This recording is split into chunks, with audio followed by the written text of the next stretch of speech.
Hey everybody, welcome back to the 6th round post-fight show with me, Zane Simon, and my co-host, as always, Eddie Mercado. We are coming to you right after the conclusion of UFC 241 in Anaheim, California. Cormier Miocic 2, Stipe Miocic once again, heavyweight champion of the world. And I just got to put this out there, front and center. I did not think Stipe Miocic had this fight in him. That is fair. But wow, what a fire main card that just delivered on all levels. That it was as advertised. We got exactly the fights that we wanted to get. And definitely, absolutely. I mean, there's not one fight on this main card that was not the fight it was supposed to be.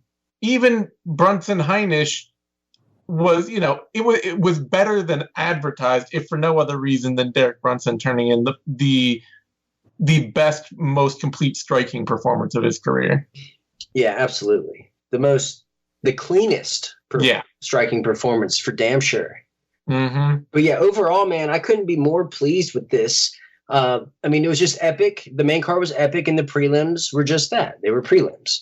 Yep. And like the only real downside to these stacked cards is that some of these fights would have been better served if they were 5 rounds and not 3. Yeah. Diaz, Pettis, Costa, Romero, those both could have been great 5-round fights. They probably would have been much more definitive 5-round fights. Not that there's any question that Nate Diaz won his bout. Right. But there is definitely that feeling in the air that given another 2 rounds, Yoel Romero probably would have beat Paulo Costa. Yeah, I need to see that again. Yeah. Here's the thing, though. Even though it wasn't a definitive win, I scored it for Costa. I know he didn't look great over the last round. It wasn't a blowout, but he is clearly like the next title contender, though, right? Like, for sure. There's nobody else that the opportunity to watch Paulo Costa versus Israel Adesanya. Like, I want that fight. Like, I didn't even think it would be possible for me to like be more afraid of someone than Yoel Romero. And then here comes Paulo Costa. It's like, hold my beer. Not only am I bigger and like more freakishly athletic, but like I rip to the body. I have a chin. Like, yep. Man, I'm just really praying that there's not a USADA involved here. Like, that's just, can we just please keep them away from this for all, like, regardless if it's clean or not, I don't care. Just stay away from it. I would pray to the MMA gods, but it's pretty clear at this point that they are not kind or caring gods. So I'm just going to leave that to fate and hope. Yeah. But wow, how about Stipe, man? Yeah, like I said, we've seen Stipe dominate fighters who either physically can't hang with him or who are just not technically ready to fight at that level.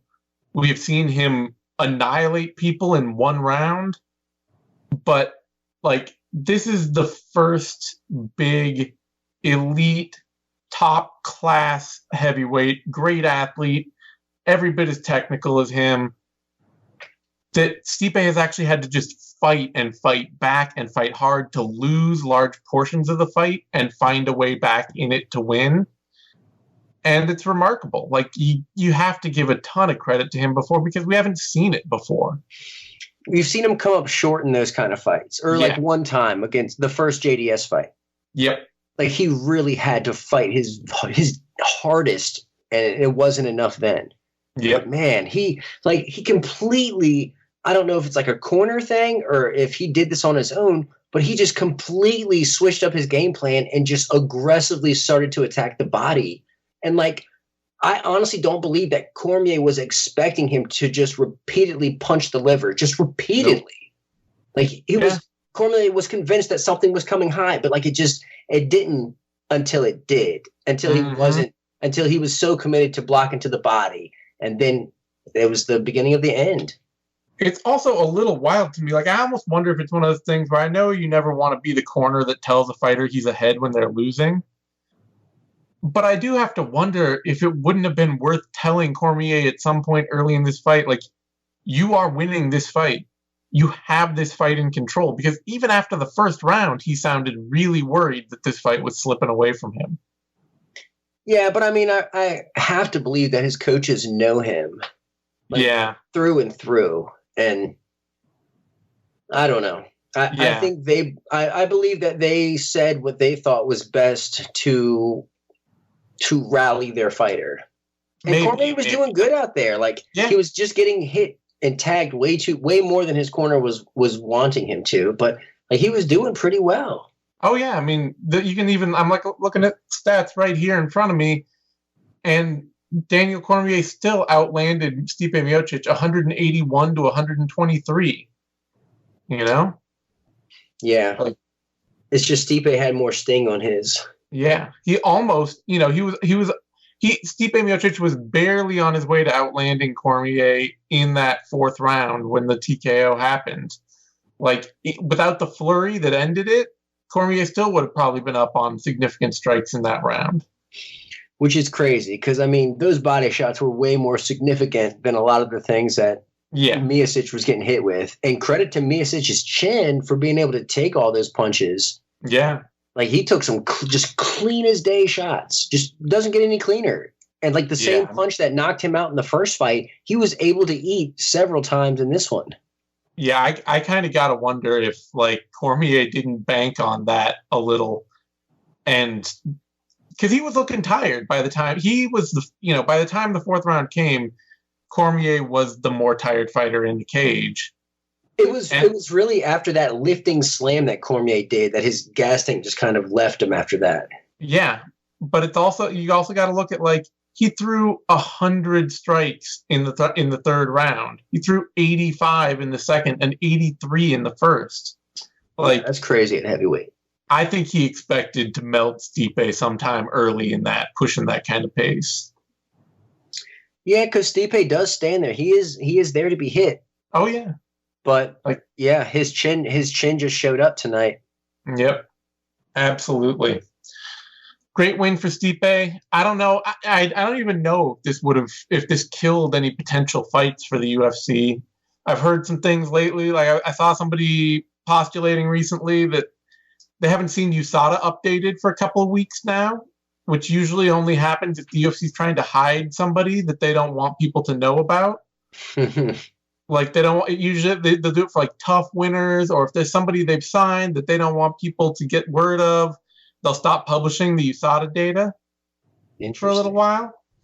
Well, yeah, like no kidding. You got Yoel Romero versus Paulo Costa. Of course.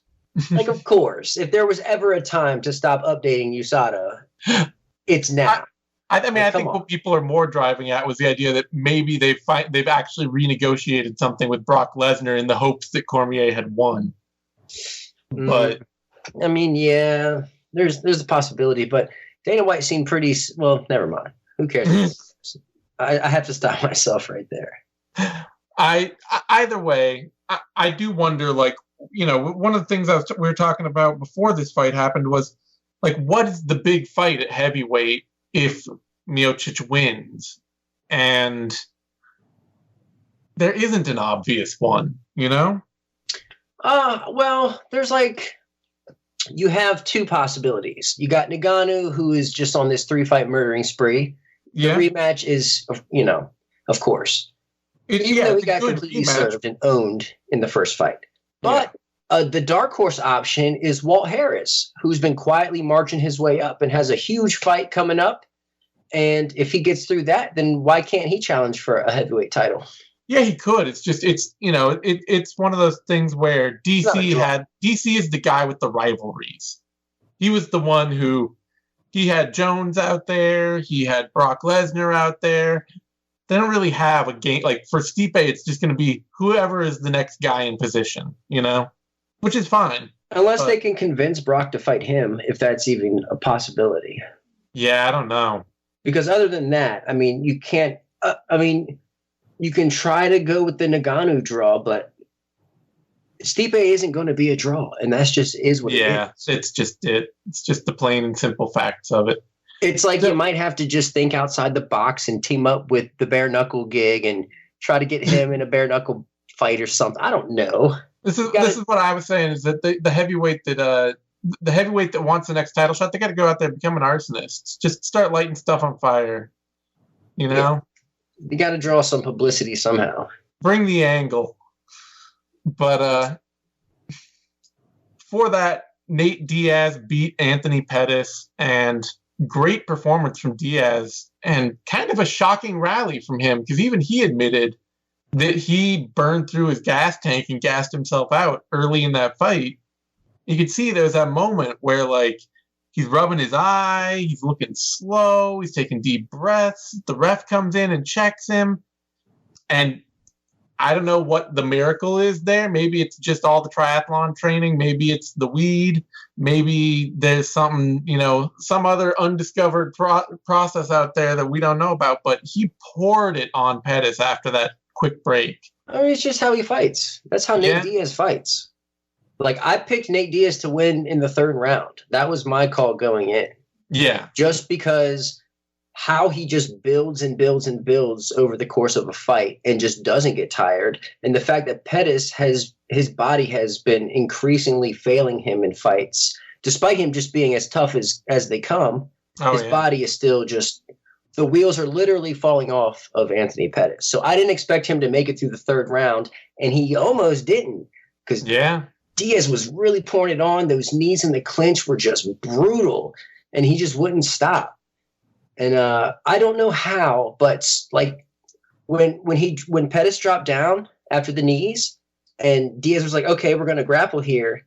How in the world did Pettis reverse him and get on top? And like how he was still able to fight is just is insane. It just the spirit of Pettis is just he's impressive. Tough as shit. But that roll through when you've got his back, that is his move. He did it a ton to Charles Oliveira. It's kind of remarkable in the Dustin Poirier fight, because he did it like 2 or 3 times there, and then he got stuck turning and he hurt his rib. Yeah. And that was the end of that fight.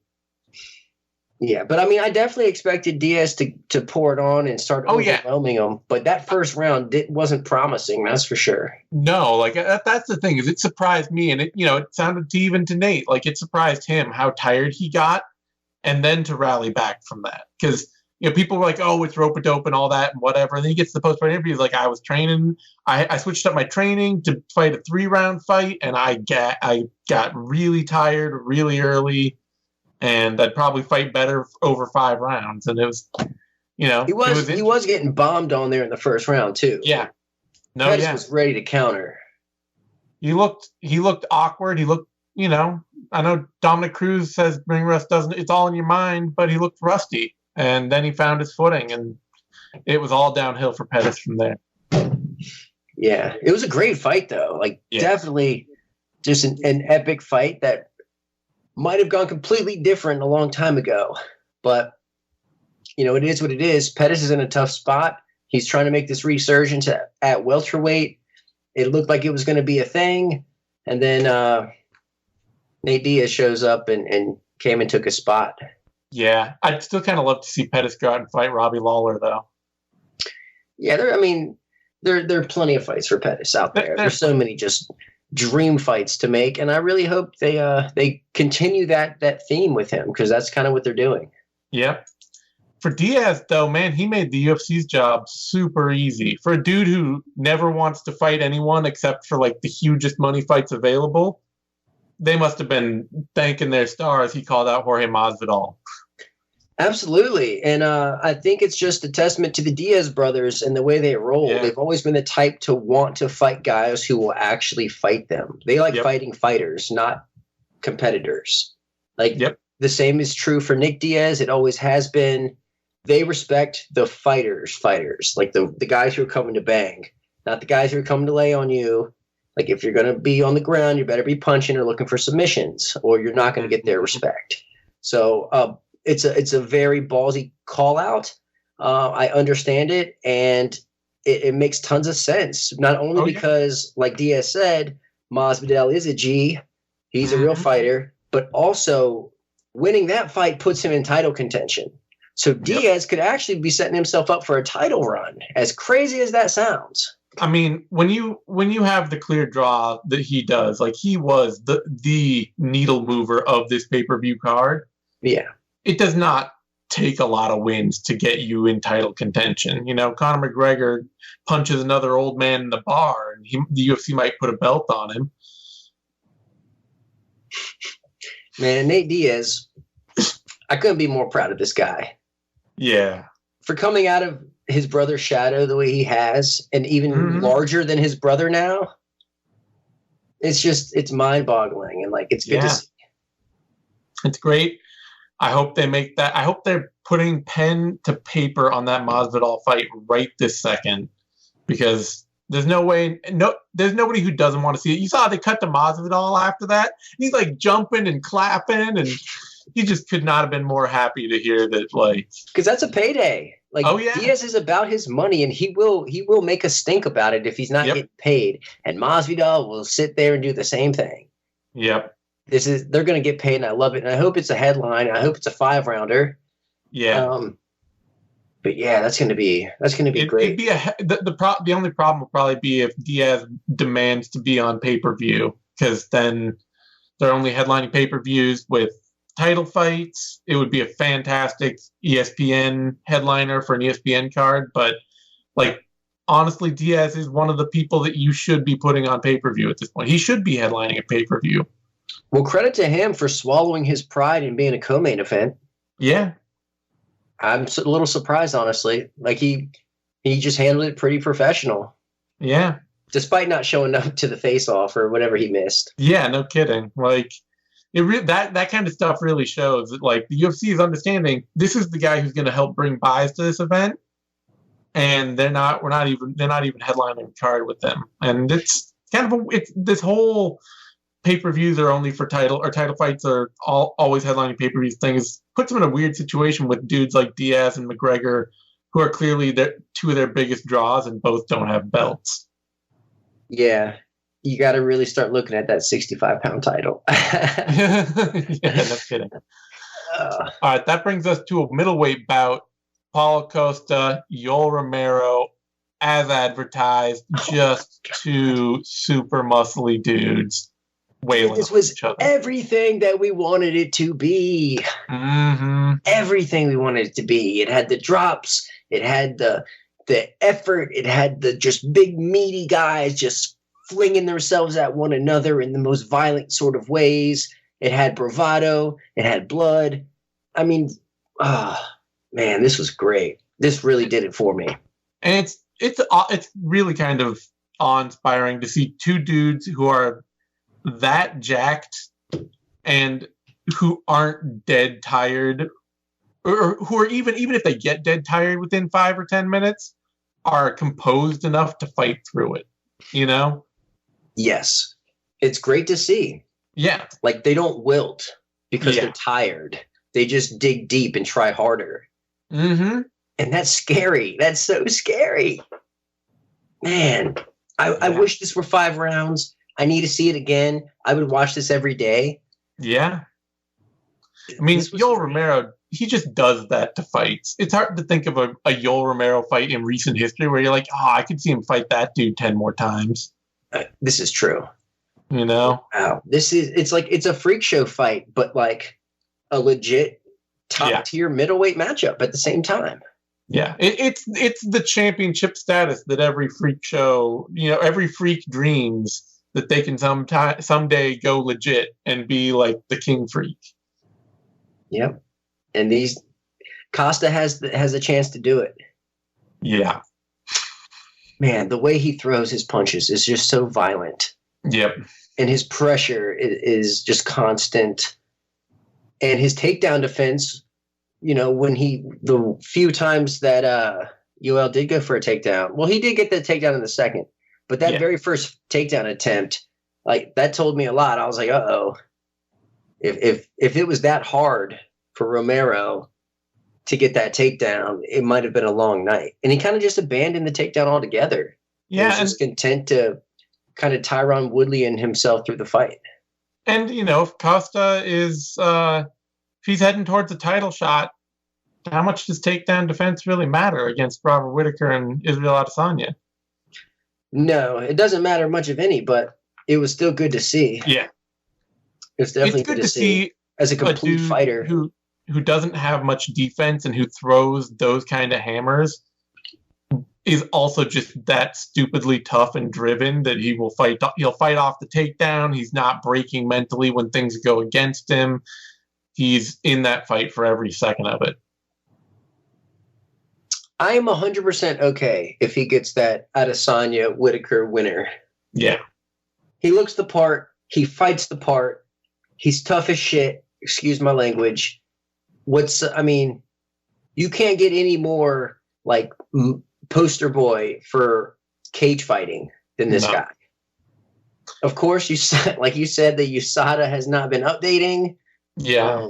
I don't think that has to do with this fight. I think it's probably, I don't think that they would actually try to hide a positive test, even though I understand that actually, like, ascribing virtue to the UFC is probably a mistake. But the idea is more like they used to do. It's something they do often when they were doing tough seasons. They would stop the testing for so people didn't figure out who the finalists were and stuff like that. But or stop showing the testing, publishing it. It might be, or it just might be, they're just falling behind. But I doubt that it's. All I know is these two guys look like they're from the steroid era of the UFC when testing didn't exist, and then testing came along and the body type severely changed, and then we get these throwbacks to the classic body types, the classic freaks. But turns out they're really great martial artists as well. They're not just physical specimens. They're actually exceptionally great martial artists.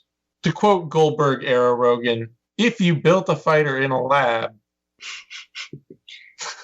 yeah, exactly like that. They have the Captain America serum. All right, before that, featherweight Sadiq Youssef beat Gabriel Benitez, knocked him out with a counter right hook in the first round. Great, fun action war. I think Youssef really came out there thinking that he would just bulldoze Benitez and then walked himself into a ton of trouble early. Yeah, Benitez showed off some toughness. He showed off a good chin. He got cut early and didn't shy away from it. He just kind of tried to stay on the outside, and when he found his moment, he got himself back into the fight. So it was a gutsy performance from Benitez, but he was in a firefight that he was going to lose. His technique just wasn't sharp enough to be sustained, to not get caught, I felt like. Well, and the big thing was, Youssef came out on the front foot, and Benitez was countering sharp, dropped him with a good sharp counter. And Youssef started getting chipped up a little by those kicks and things like that, getting eaten up with some left hands. And he's like, you know what? I'll start counter fighting. Let him come to me.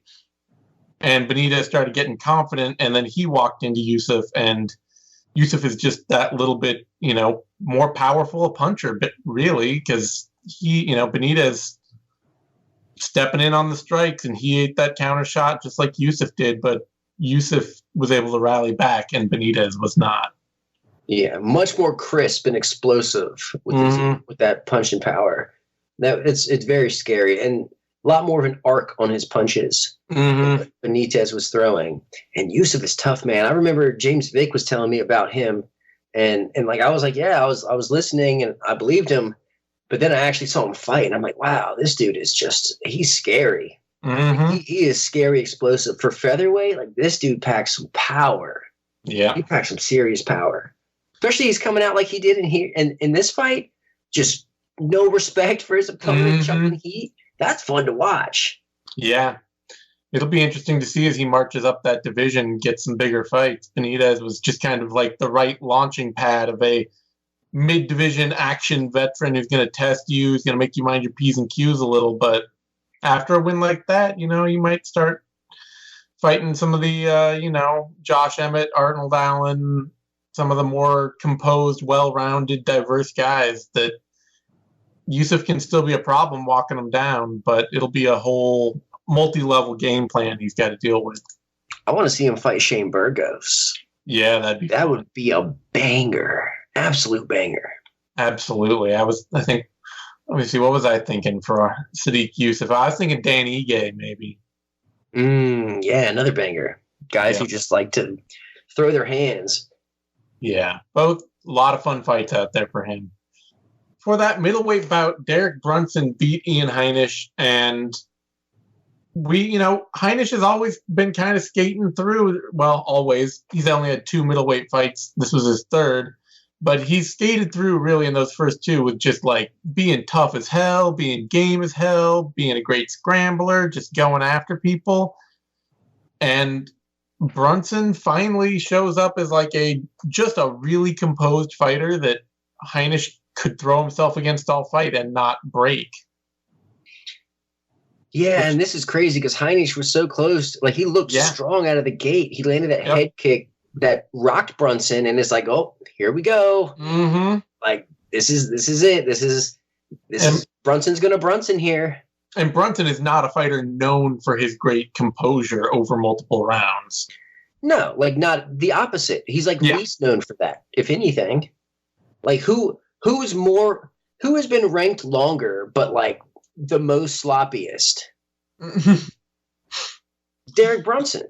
Yep. Like, it's not a good sign when you're fighting Derek Brunson and you're the fighter that looks sloppy.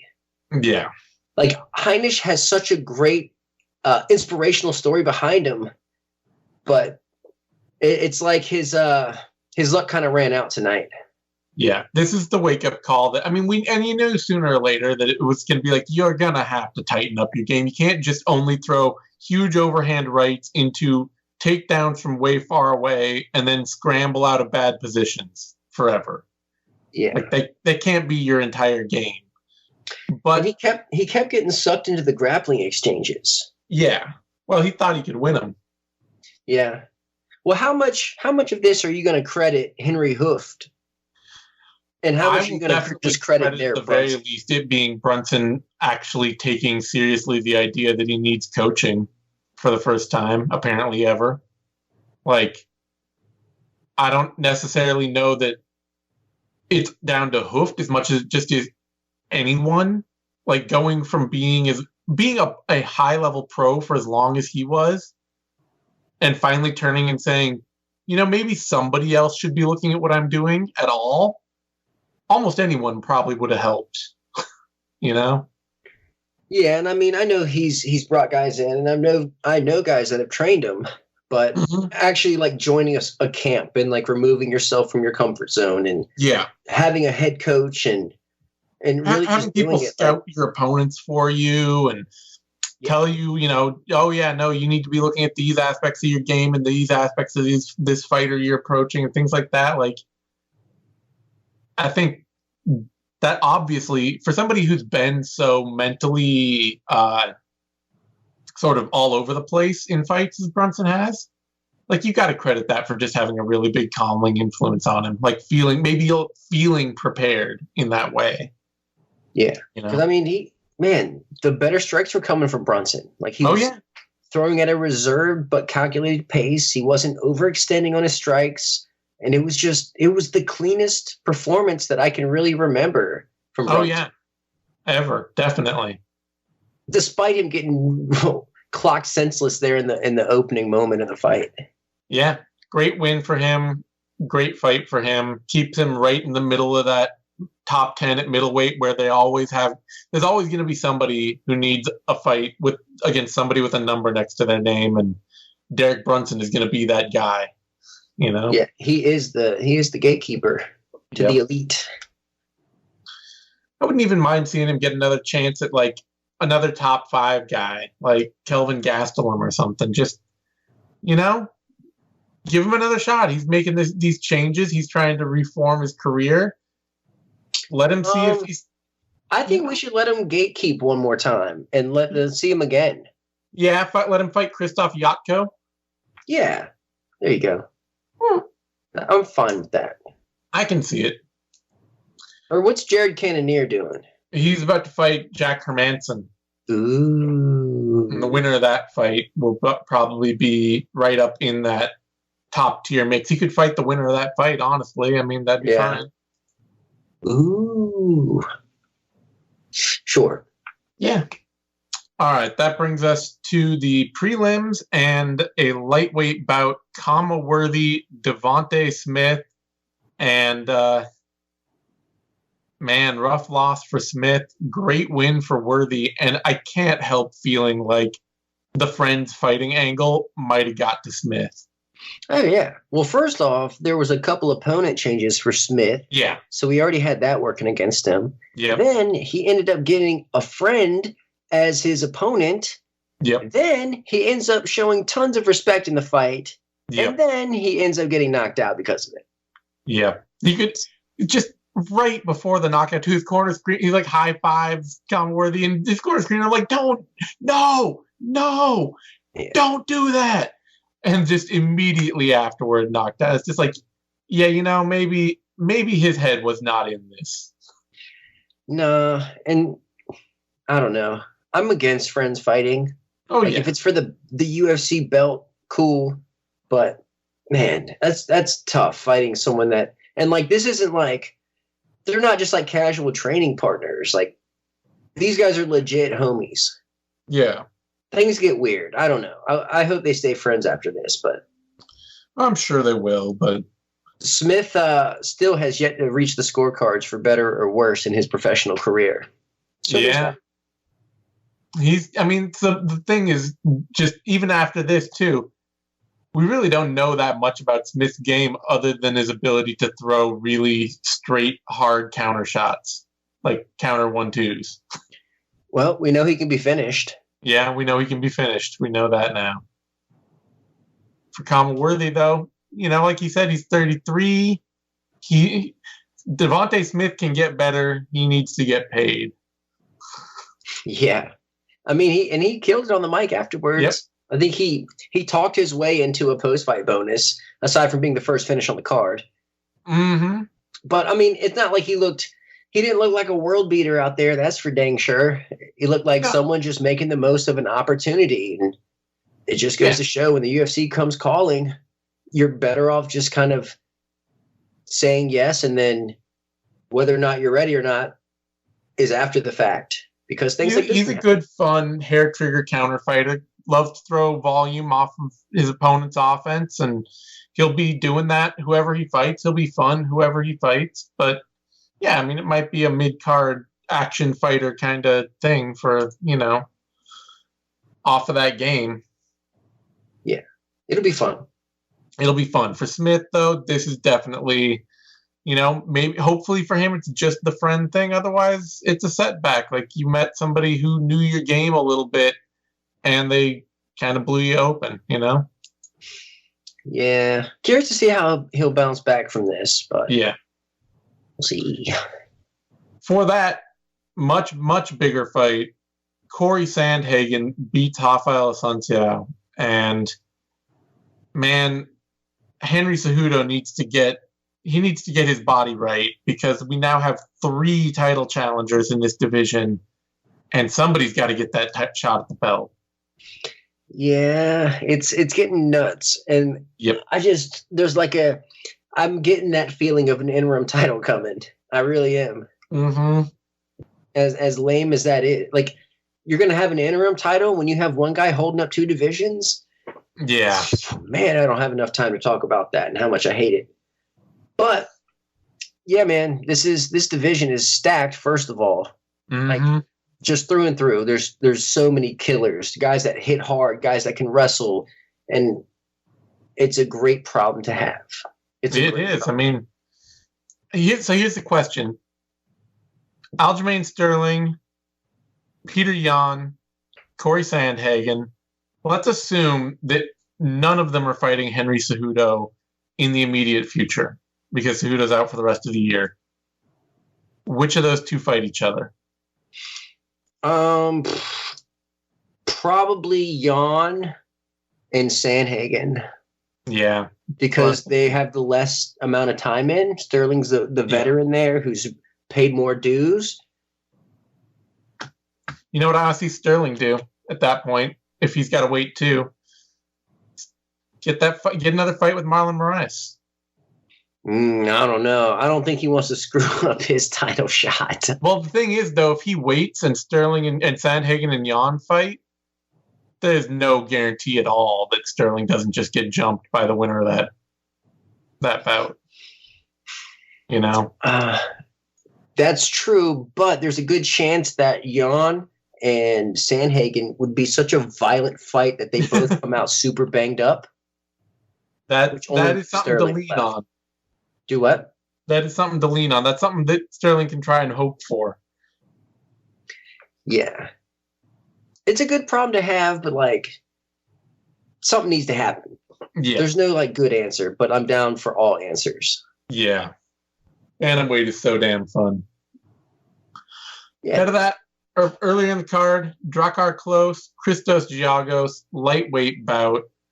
And I kind of thought Giagos won this one, honestly. But really, really gritty, tough performance from Klose. Yeah, it sounded like, or it looked like he had a solid game plan. And yeah. He wanted to bring the pressure and burn out Giagos, and he did just that. Probably took a lot more punches than he intended to, but his game plan worked out nonetheless. Yeah. I think got him the win. You know, you can't argue with his plan and the win it delivered. And he did, to his credit, land more strikes than Giagos, especially. But like he landed more strikes in that huge round 2 he had, where he rallied back, and that really put it 1-1. But in the third round, they both landed 41 significant strikes. You know. Sure, but look at the face of Giagos. That dude was busted up. The damage was being done by Klose. Yeah, I mean, it might also just be that like Klose is really hard to mark up. You know, like just really tough. He's got that BJ Penn complexion. Yeah, because he was definitely getting drilled hard by Giagos all fight. Like it's not like he wasn't getting hit just as hard. But well, I don't know about that, because after the second round, when Giagos took the back and went for that rear naked choke really hard, after that, the steam on his punches were really diminished. So, like, yes, he was landing some strikes, but I don't think they were as hard as what Klose was landing. Fair enough, maybe. And not. Klose posted a picture on Instagram afterwards. That dude's face is spotless. Like I say, I mean, but that may just be him being bulletproof. You know, like. I don't know what to take from that. Or he wasn't getting hit really that hard. If I got hit that many times by Christos Giagos, my face would not look like that. Well, I mean, what is that really saying, Zane Simon? It says that I don't have, that ability to take damage. Or at least if I do, I don't want to find out about it. Fair enough. Either way, just the eye test, Klose clearly won the fight. All right, fair enough. I'm not arguing too much with the scores. It was a close fight. So. Yeah, and how about Klose calling out Gregor Gillespie at Madison Square Garden, which is a tough and great fight and a smart call out if you're trying to make moves. Yeah, it's a smart call out. It's a fight he just might get. I don't know. I don't know what Gillespie's up to right now. I don't know if the UFC wants to give him that fight, but he's got the record that's pretty enough for it. And Gillespie's a tough as hell matchup. It's not going to be an easy bout, but you got to, if you want to get into the top 15, you got to pick out somebody to, you can't just go out there and be like, oh, I want a top 15 opponent, anybody in the top 15. Know who those dudes are. Call for them, because he doesn't have a fight booked, so it's a smart call. Pick your poison, even if it doesn't work out. Didn't Ian Heinisch pick out? He called out Derek Brunson. Mm-hmm. Yeah, and he got the fight, but he just wasn't ready for Derek Brunson. Turns out. Apparently, also we just saw the bonuses. Paulo Costa, Yoel Romero got fight of the night, and Miocic and Worthy got performance of the night. Wow! So Yusuf, scoring one of 3 finishes on the entire event, did not get a bonus. Yeah, well, it's interesting. I'm happy to see Worthy get it. Like you said, he's got kids that need taken care of, you know? Yeah, absolutely. And Costa versus Romero was a candidate for Fight of the Year. Yeah. That was epic. That was grand. Really. Earlier in the night, before the direct card closed, Christos Giagos bout, Casey Kenny beat Manny Bermudez, and I got to stop underrating Casey Kenny. The dude can grapple. It's funny. His post-fight interview, he said himself that his grappling is world class, and he's right. Yeah, it is. Although I love that he said he wanted to bang, he wanted to fight a banger, and then he called out Frankie Edgar and Uriah Faber. Oh man, bless his heart. Both those dudes are gonna try to wrestle you to death, man. Yeah, it's definitely, and he will be more than willing to engage in that kind of fight too. Oh yeah, sure. It was just. But that was just like the inner fan inside of him being like, these are the guys I emulate. These are, similar kind of styles. That was just the fanboy in him trying to fight his idols. Mm-hmm. Absolutely. But yeah, I mean, Bermudez is a dangerous, funky, weird grappler. He easily had like the best moments in the first 2 rounds. And he won the third one decisively. But he didn't have any of the moment-to-moment offense in those first couple rounds. And Kenny dude scraps like hell. Man, Bermudez looked so huge out there compared to Kenny. Did. And it really seemed like that size just started to wear on Kenny as the fight progressed. But like he was doing well, though. He was finding the top positions and solidifying it there in the first and the second. Whereas Bermudez was just real gun-ho and cavalier with his submission attempts. Yeah. I think he was just disrespecting the grappling ability of Kenny. And it cost him the fight. Yeah. No, I kind of postulated that maybe fighters would be overlooking Bermudez's grappling this early in his career. But clearly the case here is that fighters have been overlooking Kenny. Like, he's the dude that people are just like, oh, of course I can take this dude down and outwork him. I'm Ray Borg. I'm Manny Bermudez. And just, nope. Not working that way. That was impressive to see. And can we get this guy someone his own size now, please? Yeah, no kidding. That bantamweight division is packed full of fun-ass action fights. So hopefully he gets somebody more his own size that he can really compete with on even footing. Dude, honestly, this guy's on his way to the rankings. Oh yeah, I'm blown away by him. Yep. That Ray Borg win counts for a lot, and then following it up by beating another top prospect, like. So, he covered both sides of the spectrum. Like he beat a true flyweight, and then he beat someone who's pretty much a featherweight. That's right. Can we give someone his own size now, please? That's right. Yeah, and if he can pick up a fight, especially against somebody like Cody Stamen or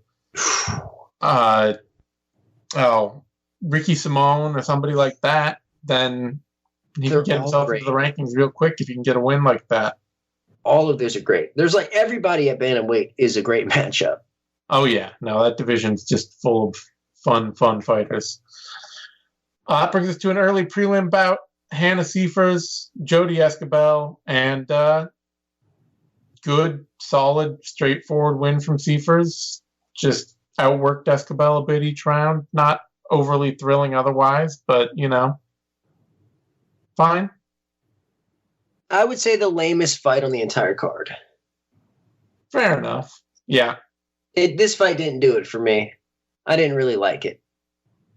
Yeah, well, Jody Escobel is there's some mystery as to why she's been in the UFC, honestly. I think it's mostly just she's willing to fight anyone on whatever schedule the UFC needs, because otherwise it's almost all been lackluster decision losses. In fact, this was a very lackluster decision. Like, I can't think of any moments in this fight. Yeah. Can you remember any? Mostly the post-fight speech where Seifers seemed absolutely terrified of having to talk in front of people. Like, somebody suggested afterward, and As a owner of a lisp, I don't want to be like out there hating on the potential speech impediment community. Somebody pointed out that Shape maybe has like a bad stutter. It's hard to tell when somebody's that nervous about speaking in front of people, but it is really remarkable to see somebody who is that comfortable fighting in front of a crowd and not that and like that uncomfortable speaking in front of one.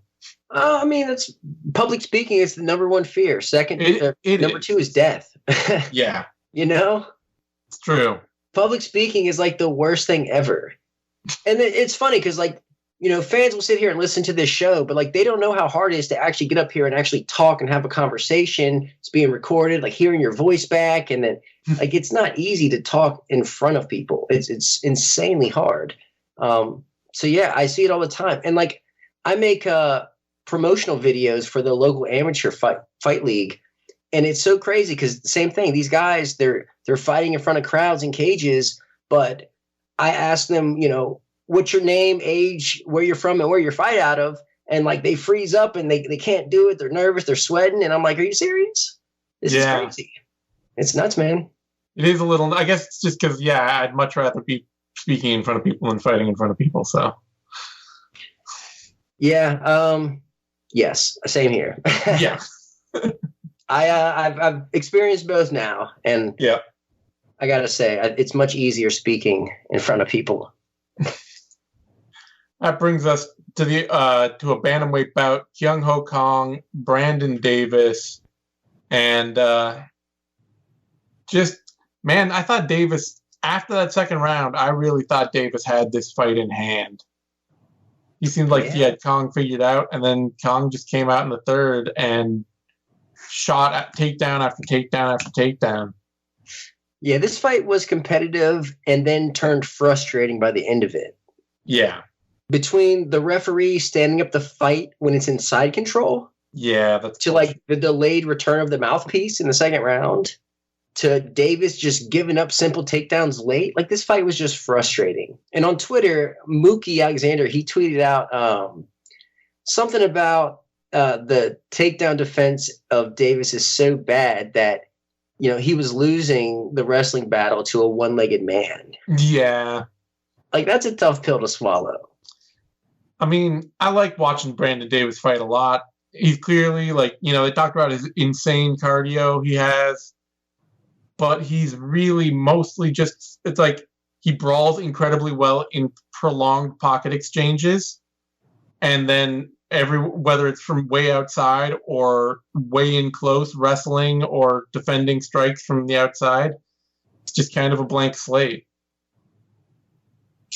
So they were roasting him as he's walking to the cage. The commentators were, the broadcast team. Yep. But I feel like Dominic Cruz raised an excellent point. Because if you're spending, there was a point in my life where I was running like 10 miles every other day. Mm-hmm. And like that was a lot. Like it's so time consuming to do that. You have to prep, you have to eat, you have to actually run it, then you have to shower, you have to rest. Like it's a lot. And so if you're spending hours and hours running, that's hours and hours you're not learning and refining technique. Yeah. Like that's just real rap. This is the cream of the crop. This is the top. This is the elite level. Like these guys, so many of them, all they do is train. Of course they have a strength and conditioning regimen. Yes, you have to, but it's a smaller piece of the pie than the actual technique part. Well, at the same time, though, I mean, you know, how many times have you heard everybody celebrate the Diaz's for doing like triathlon training, you know? I think that's different, though. That's not running 20 miles every day. It's true. It's true. You know, so that's 20 miles. They said he ramped up his pace to 12 miles per hour. That's like 4 hours of running a day. You're sleeping at least 6 of those. That's 10 hours of your day gone. Well, if he's actually running 4 miles an hour, it's 2 hours of running, but under 2. 20 miles at 12 miles. 20 miles at 12 miles an hour. Yeah, 20 miles at 12 miles an hour would be 2 hours. 24 miles. But you're still doing the prep and the cool down and all that. And the big thing is, I think that you'd have to ask about that really is, even if it's not the time sink it seems like it might be, and it very easily probably is a huge time sink, it's definitely not training for what you're doing. Like, you are never going to need to be a person who can run 20 miles a day in the cage. Like, it's not the same thing. It's not close. Having great cardio and all that and great road work is obviously super valuable, and every fighter should do it.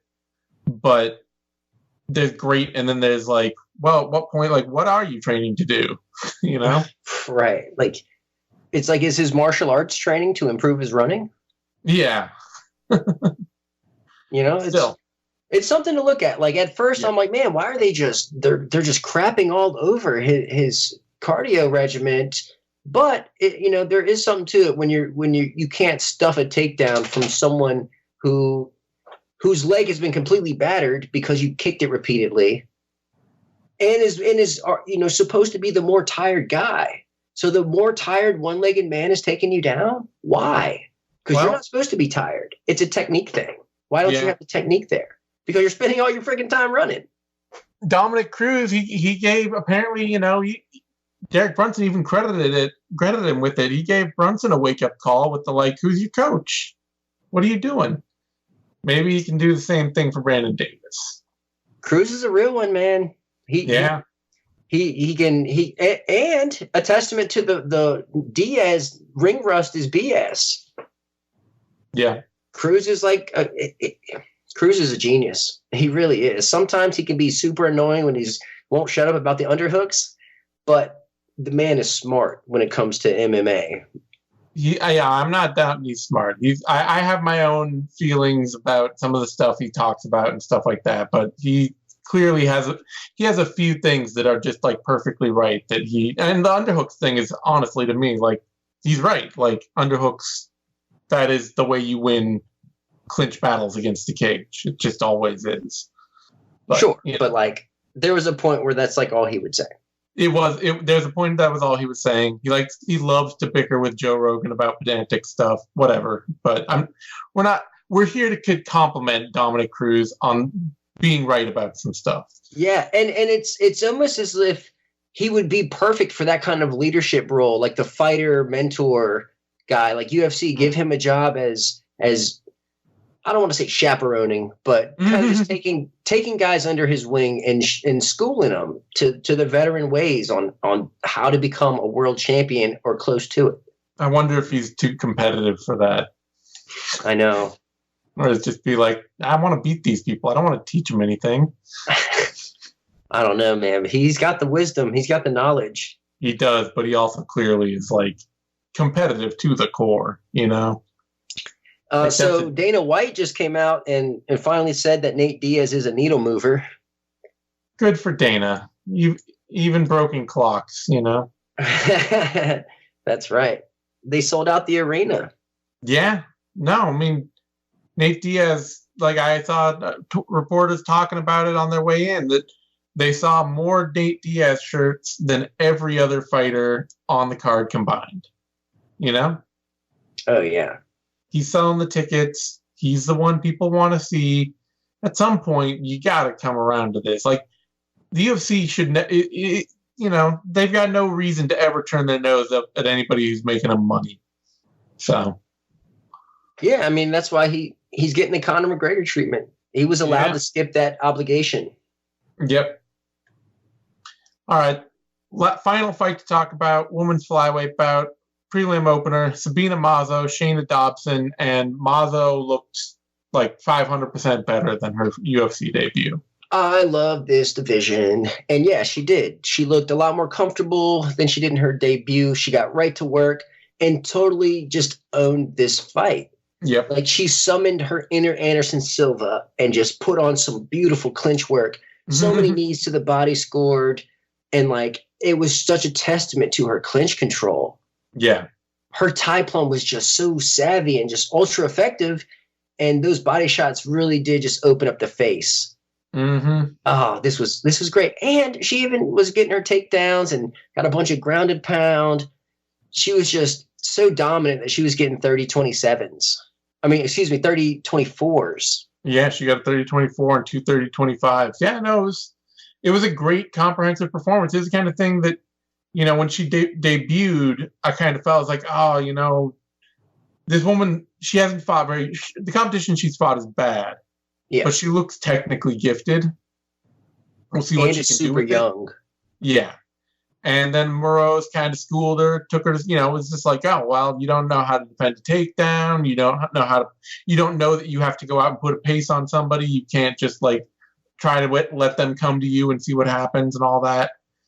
And Mazo obviously took away all the right lessons from that fight, This was awesome. Yeah. Low power, but she throws with volume and just really exhibited tons of control that I really liked, both in the clinch as well as on the ground. And she's got a nasty. She's 22 years old. Yeah. Can clearly improve in leaps and bounds. And she's got a nasty left kicking game to all levels, which I really love seeing a fighter who even, will throw the same kicks off the same leg, but target all different levels all the time. Right. It's really fun to watch. I'm a big fan. Like Pettis. Pettis was really good at kicking the body, kicking the liver. Yep. That was a big thing that I really enjoyed out of him in his heyday. Back when he wasn't losing these fights. No, when he was kicking Cowboy in the liver and kicking Wheaties box Pettis. Wheaties box Pettis, yes. End of the day, Stipe Miocic circle back around once again, UFC champ. Once again, that means that the division doesn't really have any super glowing, oh my God, I can't wait for this fight on the horizon. But dude clearly earned it, and fantastic performance. Zane Simon. Yeah. Does Daniel Cormier retire? Oh, I would bet so. You think so? I don't think he has any desire to cut back down to light heavyweight. John Jones can say whatever he wants about DC not wanting to fight him or anything, but Jones has no desire to go up to heavyweight. And without a big, huge payday fight like Lesnar out there, like, is DC going to hang around and, like, I don't know, fight Junior Dos Santos or something? I don't really see the appeal. Here's my prediction. Yeah. I think he is going to step away for a bit, but I think he's going to come back Randy Couture style in like a year and a half, 2 years, and maybe find a chink in the armor at heavyweight and maybe come back and win the belt. Well, I mean, it's heavyweight and it's MMA, so predicting somebody to not really retire and predicting some old guy to still be good, those are both very safe bets. Yeah. On that note, though, we're going to wrap things up. You can find me on Twitter at TheZaneTime. You can find Eddie on Twitter at TheEddieMercado. You can find both of us over at BloodyElbow.com. Give us a like. Subscribe to our podcast, Bloody Elbow Presents, over on SoundCloud, YouTube, iTunes, Spotify, Stitcher, all that good stuff. And keep an eye out for our upcoming shows. We got the Mookie Cookie Show, Level Change Podcast, Pull No Punches, the MMA Vivisection, all that good stuff. We'll be coming at you. We'll be back with the 6th round in 2 weeks for UFC Fight Night. Zhang versus Andrade in Shenzhen, China. And I'm not sure if I'll be joining you for that. I'm actually I'm heading to Abu Dhabi for UFC 242. And I'm going to go out there early, so I'm not sure if I'll even be available for that. Holy heck, I should say. Yeah. Yeah, that's awesome, man. It's going to be fun. It's going to be lots of fun. Enjoy the hell out of that. And until then, we will see you next time. Thanks, everyone.